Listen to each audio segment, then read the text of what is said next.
Signatory. Thank you sir. ఇప్పటి వరకు సభ్యులందరూ కూడా ఈ నాడు నేడు స్కీమ్ మీద వారి యొక్క అభిప్రాయాలు తెలియజేశారు సార్. వాస్తవంగా ఈ స్కీమ్ అనేది గత ప్రభుత్వం కేవలం ప్రచార ఆర్భాటాలకి ఉపయోగించుకుంది. ఆనాటి ముఖ్యమంత్రి జగన్మోహన్ రెడ్డి గారు ఆయన సొంతంగా ఈ స్కీమ్ని డిజైన్ చేసి దీన్ని పేద ప్రజల కోసం వాడుతున్నామని చెప్పి విపరీతంగా ప్రచారం చేశారు. మనం కూడా వాళ్ళ ప్రచార ఆర్భాటానికి మనం కూడా వాస్తవాలు మర్చిపోయే పరిస్థితి అప్పుడప్పుడు వస్తూ ఉంది సార్. వాస్తవంగా ఈ పథకం ఏదైతే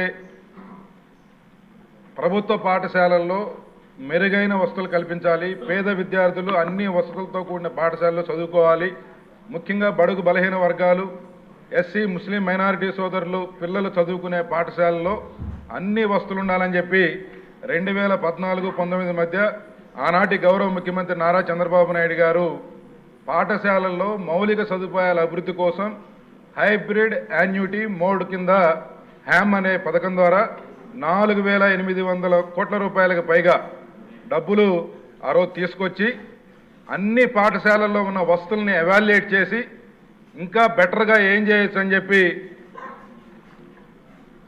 ప్రతి పాఠశాలల్లో విద్యార్థుల తల్లిదండ్రులు, పాఠశాల ఉపాధ్యాయులు, ప్రధానోపాధ్యాయులు, ప్రజాప్రతినిధులు అందరినీ ఇన్వాల్వ్ చేసి బ్రహ్మాండంగా అన్ని జిల్లాల్లో పనులు మొదలుపెట్టి జరుగుతున్న సమయంలో 2019లో ప్రభుత్వం మారింది.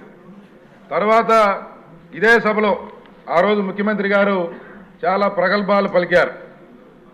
ఒక 3 సంవత్సరాల్లో రాష్ట్రంలో ఉన్న స్కూల్స్ పరిస్థితి మొత్తం కూడా ఇట్లా మారుస్తామని చెప్పి దానికి నాడు నేడు అని పేరు పెట్టి దాన్ని ఒక ఆదాయ వనరుగా మార్చుకున్నారు.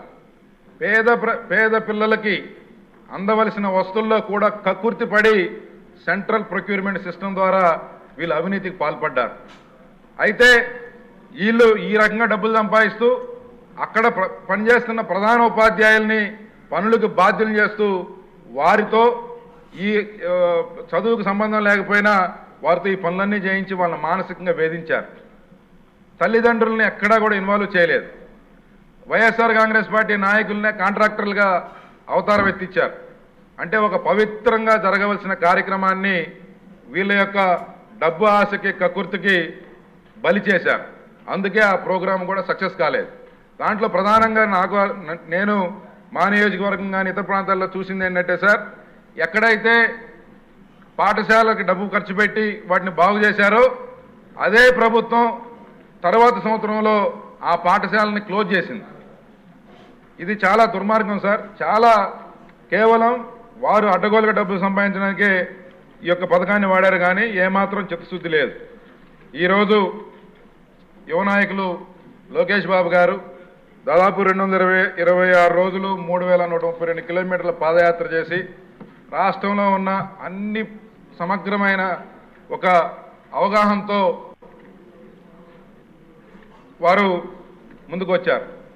ఇలాంటి పరిస్థితుల్లో వారు విద్యాశాఖకి ఒక ప్రక్షాళన చేస్తూ ఒక మంచి వ్యవస్థని నిర్మాణం చేసేదానికి ఒక ఉక్కు సంకల్పంతో పనిచేస్తారనే ఆశాభావం అందరిలో ఉంది. కాబట్టి ఈ యొక్క వ్యవస్థని ఇంకా దాన్ని ప్రక్షాళన చేసి ఇంకా మెరుగైన వస్తువులతో పేద విద్యార్థులకి మెరుగైన విద్యని అందించే ఆ మహాయజ్ఞాన్ని ఆ రోజు చంద్రబాబు నాయుడు గారు మొదలుపెట్టారు. ఈరోజు లోకేష్ బాబు గారు పూర్తి చేయాలని చెప్పి కోరుతూ సెలవు తీసుకుంటున్నాం.